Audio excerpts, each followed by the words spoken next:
Hello and welcome to Get Out the Bet. This is the show with all you need to know about betting on politics, which is legal in some parts of Europe. In the US, it is not permitted just yet, but there's no reason we can't talk about it. I'm your host, Melissa Caen. I'm a journalist and a political analyst here with our betting experts. We've got Paul Krishnamurty from politicalgambler.com and Patrick Everson, a senior reporter from VegasInsider.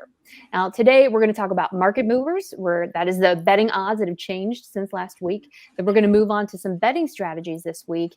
And then we're going to talk about the line on Donald Trump entering the presidential race. Then we're going to get to our final picks of the week. So to get us started, Paul Krishnamurty, tell us, what are the market movers? Okay, so very much the same as last week. Further momentum for the Republicans pretty much everywhere.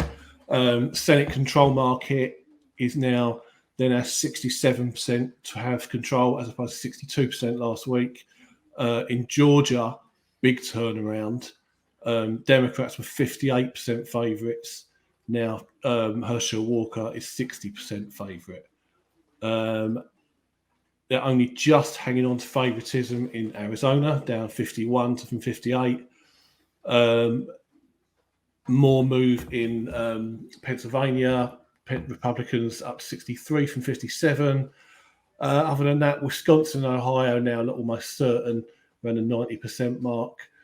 Nevada looking very strong, 70%, 72%, I think I saw just before I come on air. And the big news in this, the big interesting race is New Hampshire, where Democrats are down to 64% there now. At one point they were 90. So that's a potential game changer from our previous calculations.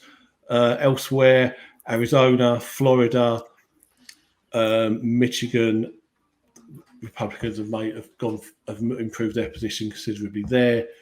And finally, the one interesting race in the governor race that is Wisconsin, where there's been a lot of movement. Like the Republicans have gone between 50 and 67, back and forth all week, and they're 58 now. This is one of the few races where they disagree with the polls, where 538 have Democrats as favourite there in Wisconsin. What do you make of the Georgia numbers? Because we've had now the revelation this week that there's another woman who comes out and says that Herschel Walker sort of facilitated an abortion for her, and yet it seems like he has improved in his standing or potential for winning there. Well, it's down to the polls. I think there were a series of polls last week that showed that he was either in front or he certainly hasn't suffered. But then there was also a New York Times Siena poll that had Warnock still in front. I think the point is the market was assuming that he would take a hit, right? That he had therefore gone backwards, and that hasn't happened. You know, at worst, it's a 50-50 race for Republicans. Interesting. And what about New Hampshire? 90% down to 70%. That seems like still pretty good odds for the Democrats in getting that Senate seat in New Hampshire. But what do you make of that? Well, again, I think it's polls. There were a few polls out on house races from St. Alston College in New Hampshire, and big turnaround over the last 2 months. And suddenly those races have become ultra competitive. But it's one poll. I mean, that's the reality. People aren't polling New Hampshire very often, so perhaps it goes back tomorrow. Oh, gotcha. So could be some volatile swing there. What about you, Patrick? What do you see there that is getting your attention that you think our gamblers could use? Well, I think a few things are interesting, and I pointed this out a few episodes back, and maybe it's being borne out. Maybe I'm a little bit right. Hopefully, I'm a little bit right. But I just felt like all along in this that the economy, inflation, and anything tangentially tied to that was going to be the key component.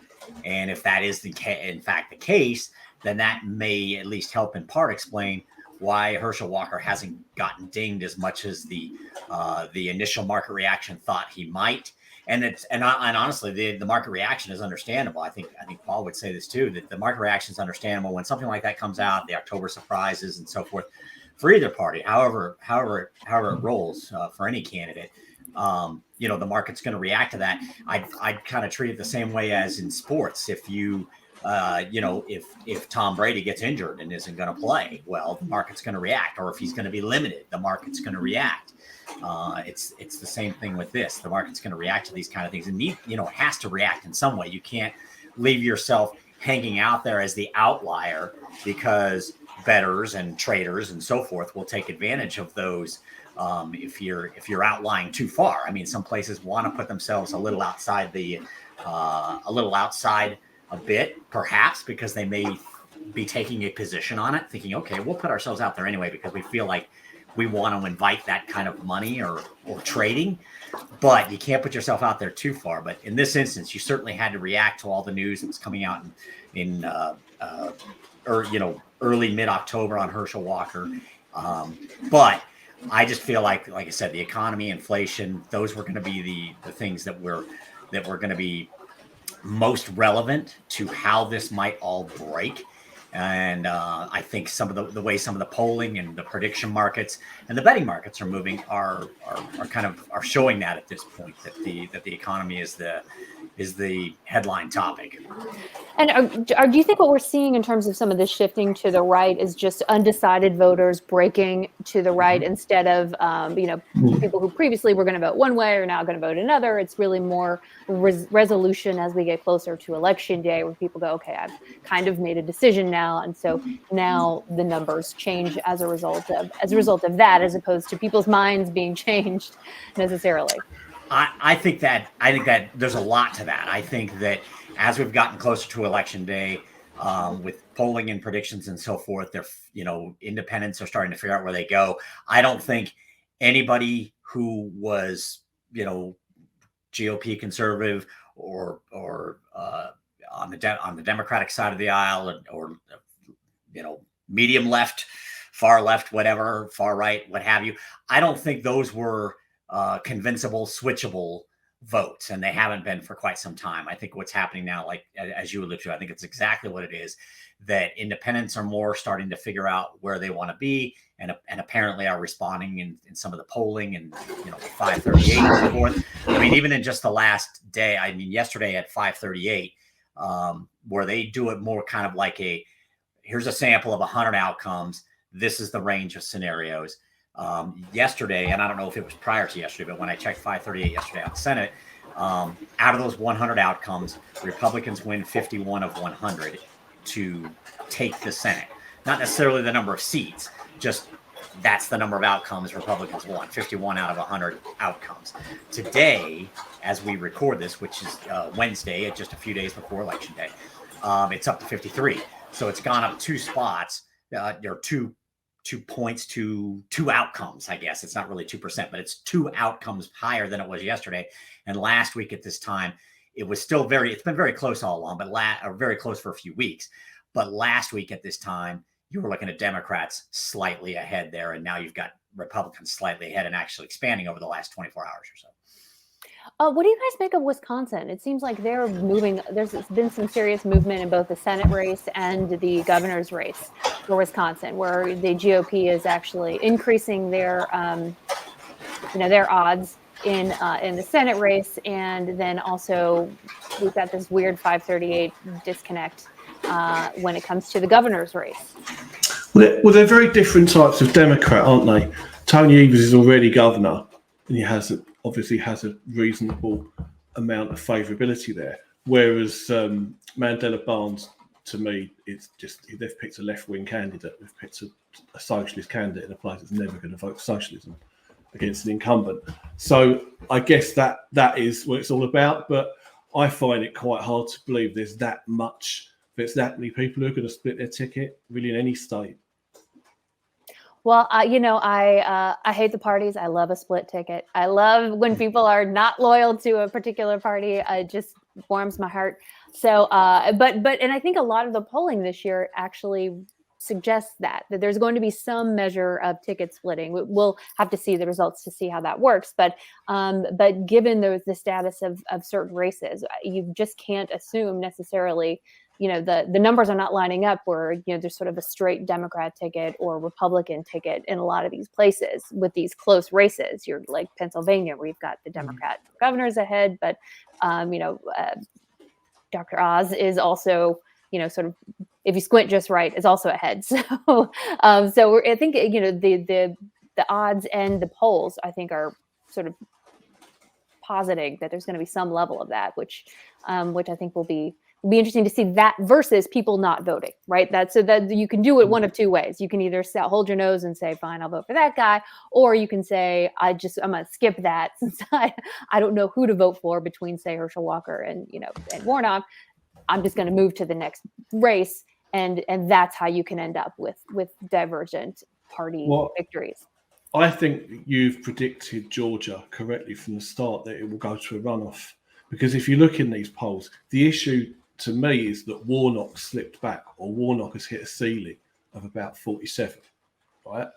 And therefore, but Walker hasn't hit 50. So I think he's hit 50 in one poll, right? So you are probably going to get a lot of people who are voting Republican straight down ticket.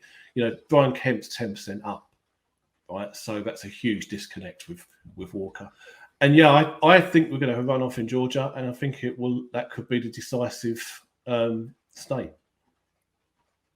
I do want to move on to a sort of some bigger picture topics. Now, I know as we're coming into sort of the home stretch, we've got all these odds on, that are showing huge betting odds on GOP victories. But is that leaving open, given the polls, is that leaving open some places to pick up, let's call it a bargain for some Democrats who have been pretty, giving the sort of the short shrift by the markets. And so you want to talk a little bit about, where you can find some good deals out there? Well, the obvious one would be on the House, on how many seats they get in the House, where it's basically 50-50 that they get 200 or more, or less than 200. Now, that is considerably lower than the forecasters' prediction, which is like 210, and there's two ties that could go onto that. And for it to get under 200, that pretty much requires a Republican kind of clean sweep of everything that's less than 65% likely, right? So I think that's a fairly cheap way of getting with the Democrats without having any great commitment to it. Equally, I would say in the Senate, I think Fetterman is good value now. There was a survey out today with Monmouth, the highly respected A-rated pollster. They had only 3% switching their vote as a result of that debate. They had 38% saying that there was no issue at all with Fetterman, and another 12-15% were saying he would recover in time. And they said basically there was very, very little movement other than a hardening of Oz supporters who were previously sceptical. Now, but the markets moved pretty quickly, I thought, after that debate. There was sort of a quick spike. Was that just was that an unnecessary freak out, or was that was that accurate? Maybe it's Herschel Walker in reverse, right? That's what I think is happening here. You're getting an October surprise, a moment, an issue that moves the market dramatically. But maybe that's overlooking the fact that the fundamentals point in a certain direction. American politics is very, very partisan. There aren't that many switchers in both cases. And in both cases, you're up against a very unconvincing opponent. Warnock doesn't like getting anywhere near 50%.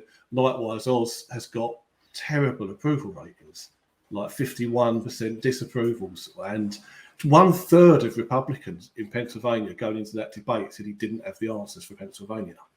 So, wow. So you think Fetterman is at, what is he, 38% now? 37%, and I think that's a buy. I think that they've lost Nevada. I think that's we're talking about early voting. There's one guy, John Ralston, in Nevada, who is absolutely brilliant, and I've followed him in previous elections. He's spot on. And you read his numbers, Republicans have won Nevada. I just can't see any other result there. Really. Wow. Well, Patrick, you're in Nevada. What do you think? Well, and I've lived here a long time, and I know John Ralston. And Paul's right. This guy's all over the political scene and has been for decades here. It's I've seen a little bit of what he's put out over the last few days. And what I would say is, if he's saying that, I probably would put credence in it, because I think, generally speaking, that John's ideological perspective tends to run left. So if he's coming out and saying that, then I think it even has more legitimacy, to Paul's point. Mm-hmm. It is a little surprising, but I think when you factor in some of the notes I mentioned earlier on the economy and how things have gone here in Nevada, in a couple of different realms, not just economy, but I think there's, it's being a little bit understated, but there's still some, some of this is still response to policies and things that were put in place and stayed in place for what people think was perhaps too long. Again, I'm not speaking to myself necessarily. I'm speaking to Nevadans in general about the COVID response and so forth. A lot of those things are still kind of playing into people's minds, and there are some other policy issues beyond those two, the economy and COVID and so forth. But it's interesting that, because usually Democrats really rely on like that organized labor. You bet. Have they turned, or are they maybe not motivated? Are they angry about the COVID restrictions that caused some of their own? I don't know that the unions themselves are, but it seems like if this is the way it's gonna, if this is the way it's gonna come down, and it looks like it may be, and that's the thing I was getting to the point of. What some of this is showing here in Nevada and elsewhere is generally incumbency is a big, that's a big thumb on the scale when you've got incumbency in your favor, and it's not necessarily working that way at this point. But again, that's also a function of midterms often as well. It's kind of how that rolls. But I mean, the unions and so forth are always a big deal in turnout, especially here in Clark County and Las Vegas specifically. I just think that if it falls this way, it'll be interesting to see what the numbers are next Tuesday or Wednesday or whenever they get this settled up, that perhaps the unions and leadership and so forth were on one side, but some of the rank and file have seen enough in areas of their lives that have been impacted, how far their dollar can go, what they can, when they're allowed to work and where they're allowed to work, and just some of these things, like I said, that have come down over these last 24 months that have made this election very unusual, between inflation and COVID policies and the aftermath of all that are maybe taking some of those generally guaranteed Democrat votes and flipping at least enough of them to make it a difficult landscape for the Democrats. Gotcha. Are there any other good deals out there you guys are seeing, or do you want to start officially? What is it, November 2nd? It's not too early to talk about the presidential race, is it? Let's do that, and I'll talk to you. I'll go through my positions like at the end of the show. So let's do 2024. Well, I mean, so the conventional wisdom was that President Trump, former President Trump, had sort of been holding off on declaring his intent to run because otherwise he would have been an even bigger focus than he was for the midterm elections. And so my understanding generally is that he was supposed to not declare yet, so that the other Republicans running wouldn't have to consistently defend or talk about Trump. So as we get closer and closer to Election Day, more and more movements suggesting that he will jump into the race, and it looks like the polls at least show him pretty far ahead. What are you guys seeing in the betting markets in terms of him entering the race, and then if so, against the various other Republicans who are clearly trying to make names for themselves? I'm looking at you, Ted Cruz. You've been on every news station talking about everything in the world for the last several months. Clearly there's something going on there. Well, I agree. I think he's definitely going to jump into the race, Trump, if only because he'll make a fortune in donations immediately, right? And he needs it because he's got an unbelievable pile of legal trouble coming up on multiple fronts. I think that 51% in a recent poll of Republicans said they wanted someone else, right? I think that the news cycle that is coming for Trump over the months ahead will make that 51% grow. And whether he stays in, whether he gets challenged, I don't know. I find it quite hard to imagine him being challenged, because who would want to expose yourself to all that? But if he does pull out, and I think there's a reasonable chance that he does not make Iowa 2024. And if so, then it's wide open to me. I know DeSantis is his favourite, but you could bring in half a dozen other names there very easily. Cruz being one, Tim Scott, Tom Cotton, Pence, even Nikki Haley. It could easily be a 7-8 running field.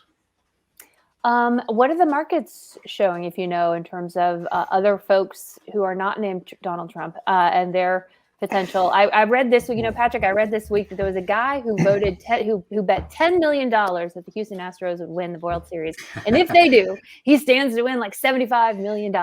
So is there an early bet that people could make that might have a big payoff, in terms of people who are maybe there's long odds right now in terms of the presidential race, if people wanted to bet on a horse right now?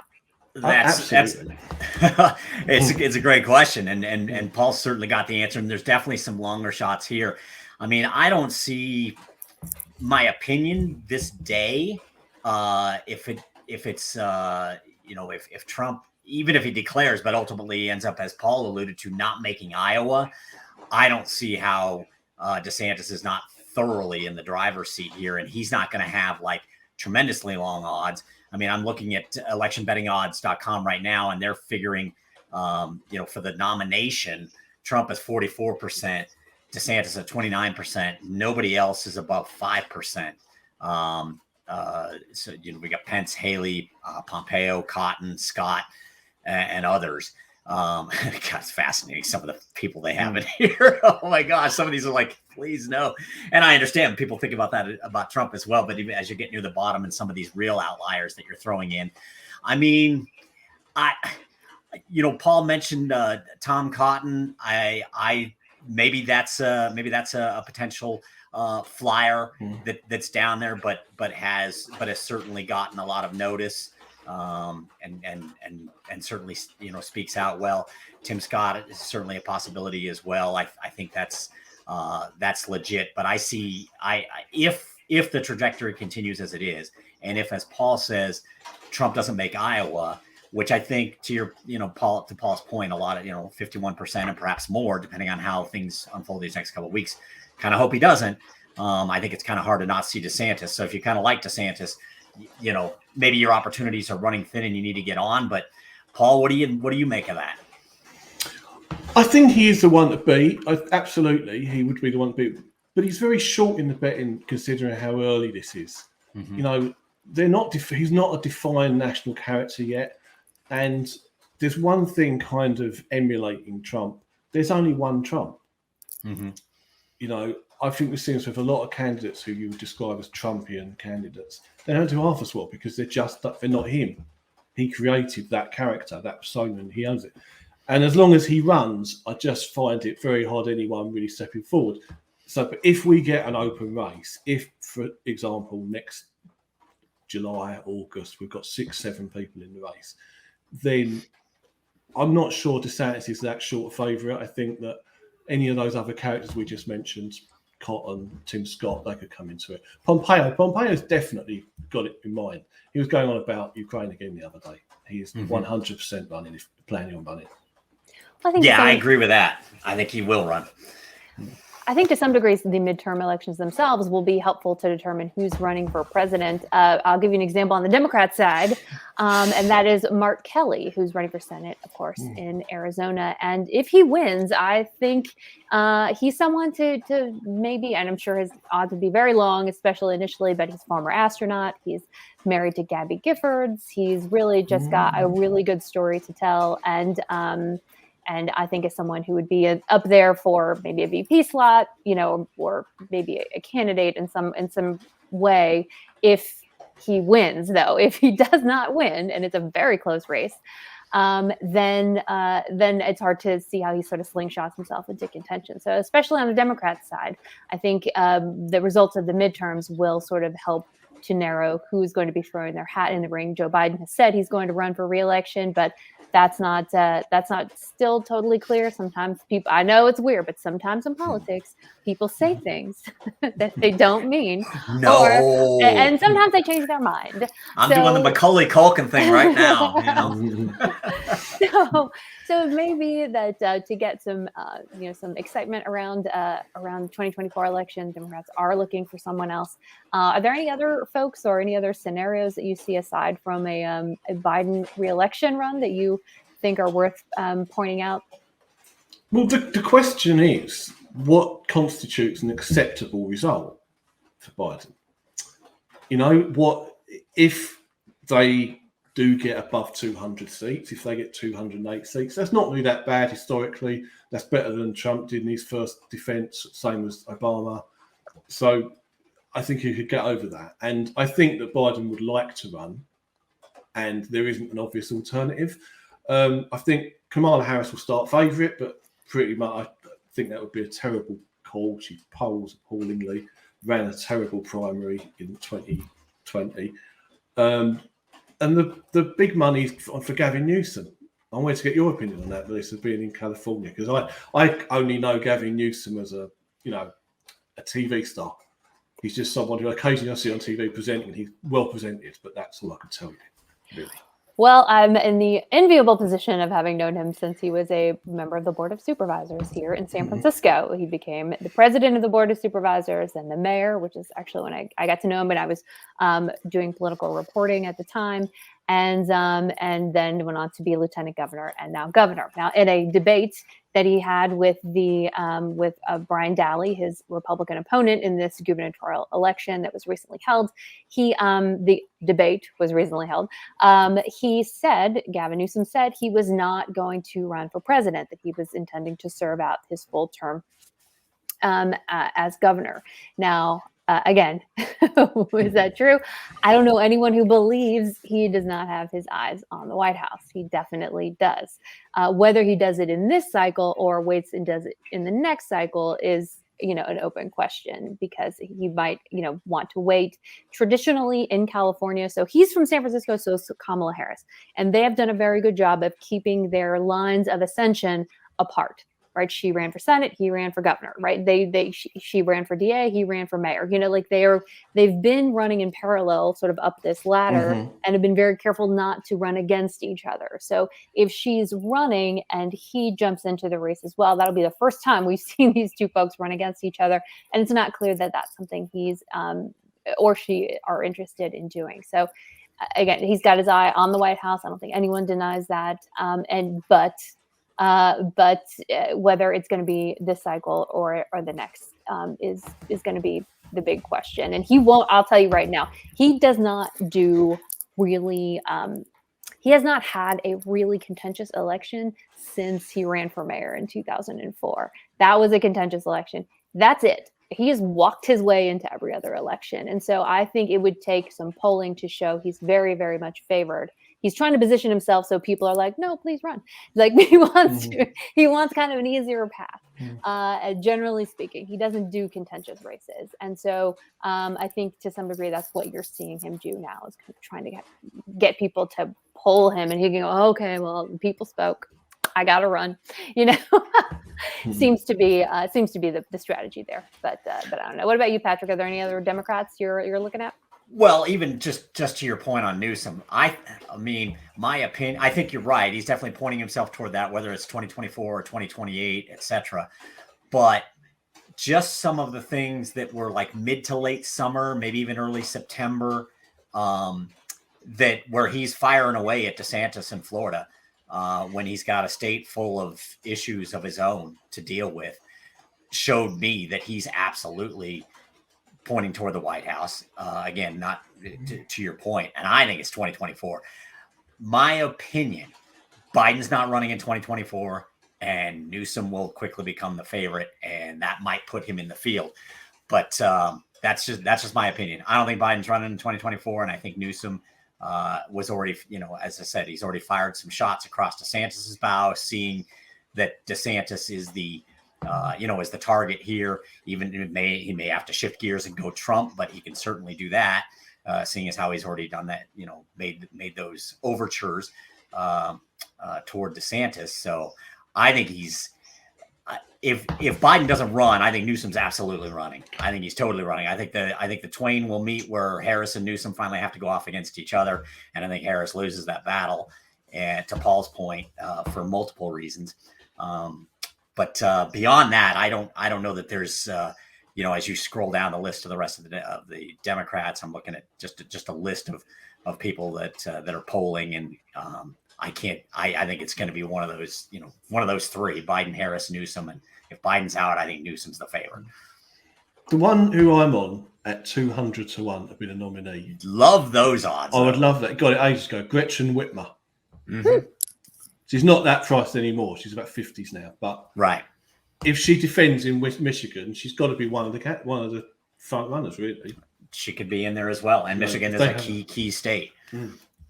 I love that. Right. Yeah. Right now is the time, if you're in a place where betting is allowed, to put a couple dollars on a long shot. See how they do. Mm-hmm. You never know.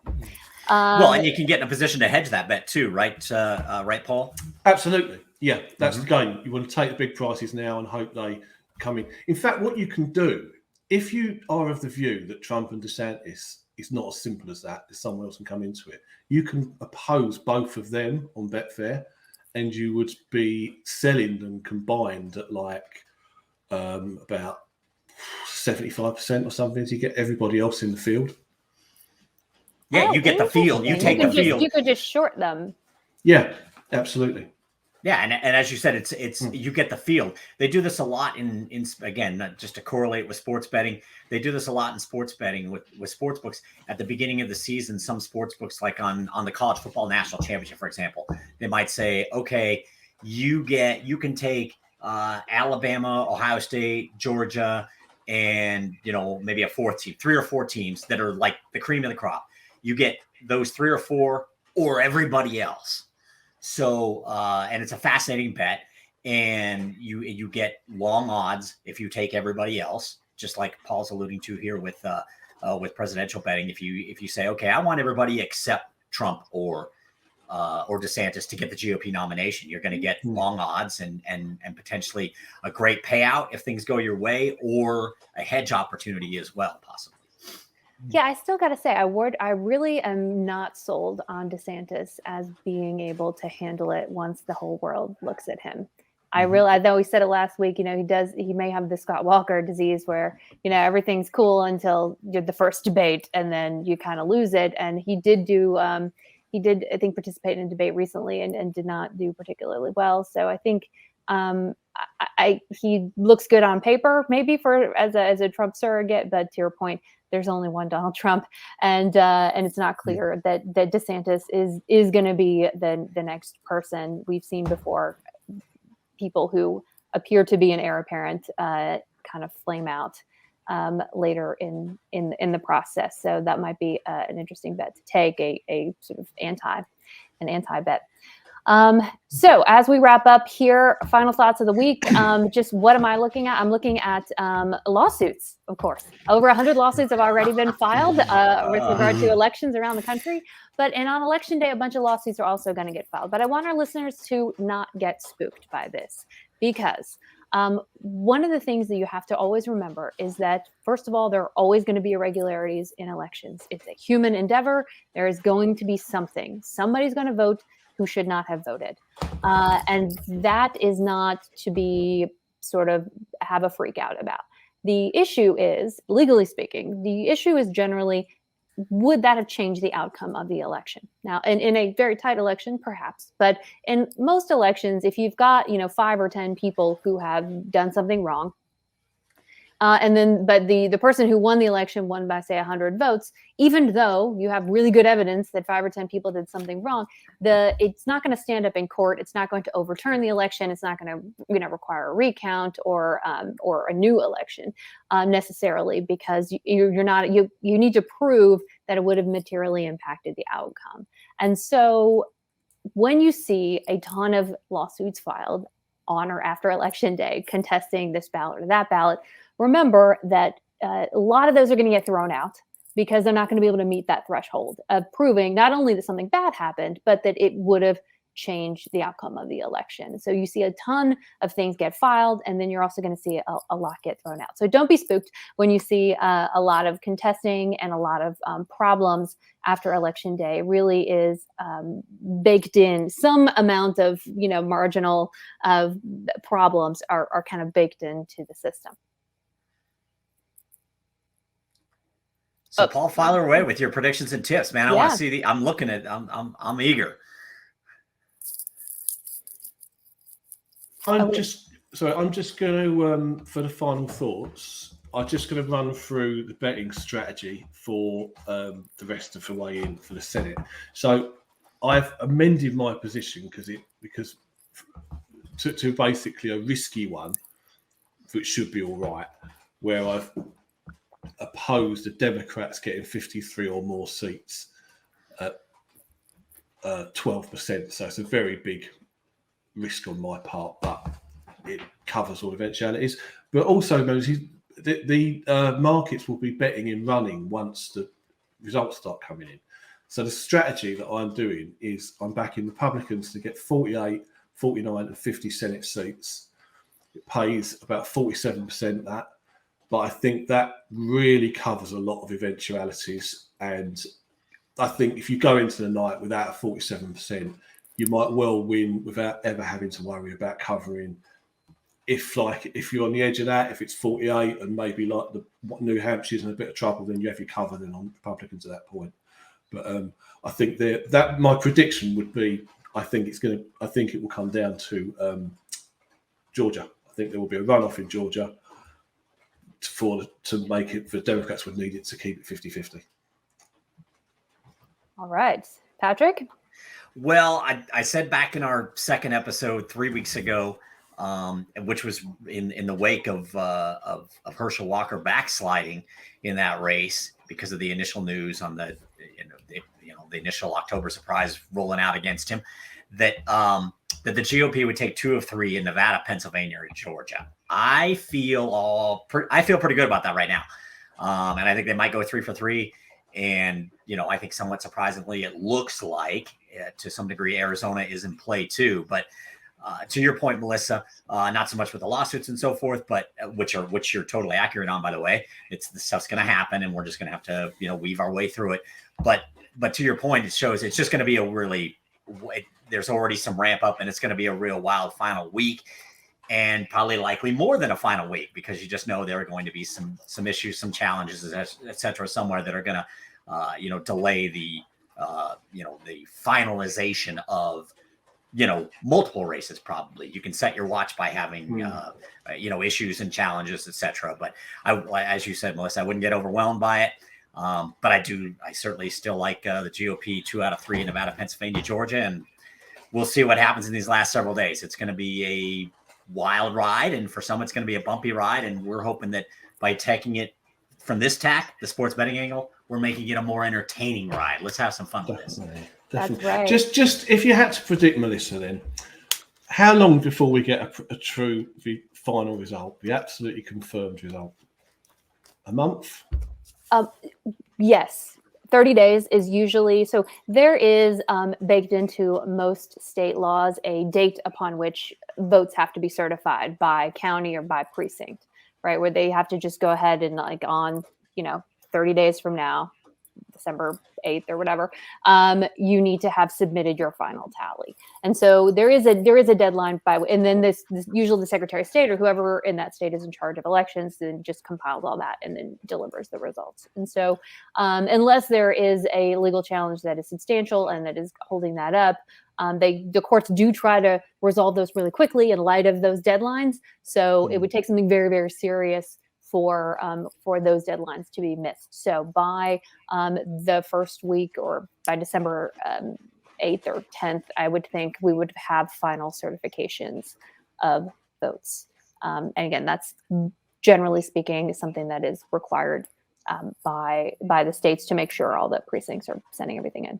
But we'll have sort of preliminary counts early enough. And since we're going to be taping next Wednesday, we will be able to know as much as we can, and we'll talk about all that stuff. We're going to have some information, some at least preliminary information on certain races, and so You guys, please remember to join us then. We'll talk about whatever we know.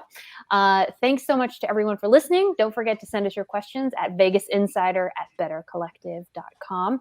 As a reminder, betting on politics not permitted in the U.S. and even in some places in Europe. This podcast is for informational purposes only. We encourage all gamblers out there to check out a variety of sources. Thank you again, and we will see you next week.